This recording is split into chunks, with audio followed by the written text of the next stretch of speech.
The woodland setting among heritage trees along Waller Creek attracted Janie and John Orr at first glance. I was living in the country for almost 20 years in Hays County. Got so used to the beauty of the changing of the seasons, and then decided to move back to Austin.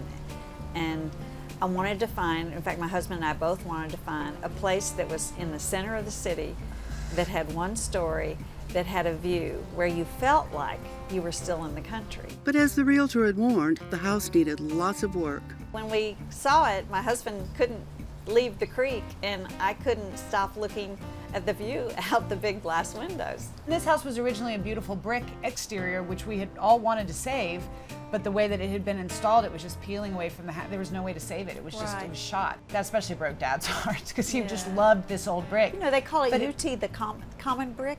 When they would take a building down on campus, people would go get the brick. Architects Clayton and Little gave the old house a stucco facade that disappears into the trees. In back, a screened-in cedar porch overlooks the sloping hillside. The landscape needed attention too. Daughter Jennifer Orr, landscape architect and co-founder of Studio Balcones, was on board from the start. One directive was to remedy the lack of a driveway. Another was a curb cut and safer front walkway. But Jennifer's first concern was protecting the valuable trees. And everywhere you turned, you were dealing with critical root zones of protected or heritage trees. They don't want to be compacted, they don't want to be covered in concrete. In fact, the first things we did before breaking ground on any of the house improvements was just making sure the trees were okay. Cutting a few ones that were needed to be removed, you know, so there's more room for the bigger ones, removing ivy. For the driveway and walkway, Jennifer compacted road base as her sub-base. Then she interspersed bands of concrete and decomposed granite mixed with the pathway stabilizer. It does help with runoff. It also helps in the sense that it's not just a huge, giant concrete driveway that's tough on tree roots. So this way, it was a way to accommodate the car, accommodate the trees, and also just make it look like not a paved entrance to the front that was so harsh. And then we also wanted the driveway to not just feel like a driveway, but a little bit more of a courtyard, so that it didn't just disrupt the sort of wooded nature of the site. Since the house is downhill from a steep intersecting street, they pumped up curbside for privacy, pollinators, and safety. We planted a lot of the understory trees at the entrance because it's pretty, it's a nice place to see the spring trees, but it's also so that you don't just have car lights come directly into the house. And also, just to make sure that nobody just decides to drive into your yard. I think it's pretty obvious now. Since upper-level trees create privacy, they went for subtle near the house with gabions, welded steel mesh boxes filled with stones. They added soil to grow holly fern, native water clover, and bulbs. And so when you come out that door from that bedroom, it gives you a little bit of sense of enclosure. On the extreme slope, they created check dams with bands of narrow limestone that don't impact tree roots. We could tell that the earlier occupants had trouble with erosion and things like that. Things would just come right down the hill. We did a little bit of regrading, and we put the path kind of on the highest slope part to sort of stabilize that.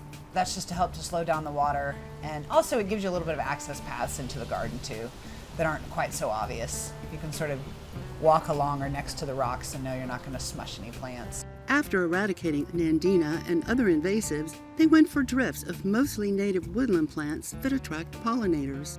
Janie's tucked in perennializing bulbs for bonus seasonal color and during perennial dormancy. We've got Flamicanthus, Turk's Cap, Mist Flower, a couple different salvias. Heartleaf, skullcap that's gone crazy, columbine, lady fern, a couple different ferns, that wavy cloak fern.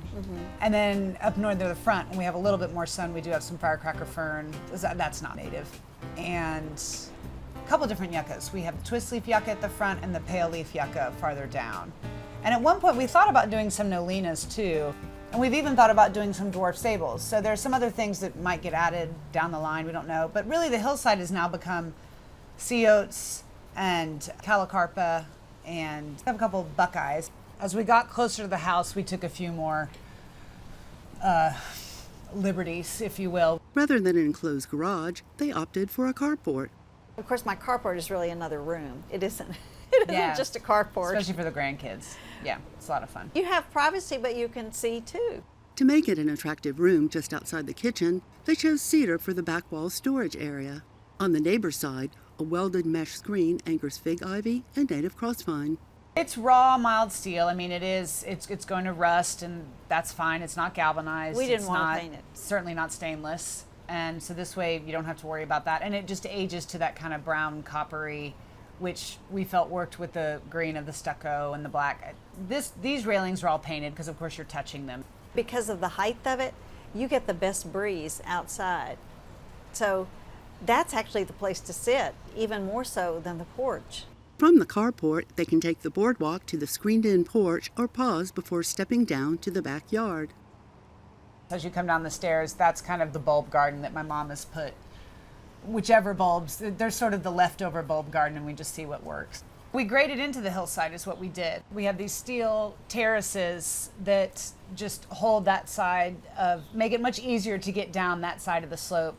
Here, where the cedar elm is, we couldn't really touch the slope because you couldn't really mess with the tree roots. We basically just created a tiny amphitheater. We just worked with the slope. We thought, well, this is like already a bowl, so why not just cut into the hillside, and did these little very gentle steel terraces. My brother and his wife got married here, and the grandkids just sort of do their impromptu, I don't know, music shows, Yeah, we have dance shows. gatherings. Yeah. We actually had a band during South by South, since my husband works in music. A band came here and shot a video and had a teeny tiny concert here. To integrate the screened-in porch with the landscape, they planted native possum haw holly, inland sea oats, flame acanthus, and Turk's cap.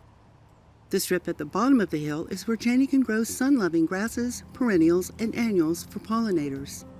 The 5,000-gallon cistern connects to bladders under the home's crawl space, enabling 12,000 gallons of rainwater collection. Their family philosophy to embrace humanity and habitat has deep roots. It's always been big in our family, the Yeah. outside. Yeah. And we've always lived in a house with a big site. Lots of gardening and been into trees and known the names of them. And we're not campers, but always loved that about the natural world. I've always just loved gardening.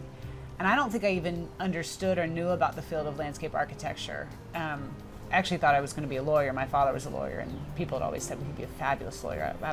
Who knows what that means. And I, after undergrad, went and worked as a paralegal for a couple of years, and I hated it. I just was like, nope, and applied to landscape architecture school sort of blind. And I can't really imagine doing anything else. I mean, it combines so many things that I have been interested in all my life. I mean, there's the science, there's the ecology, there's the civic nature.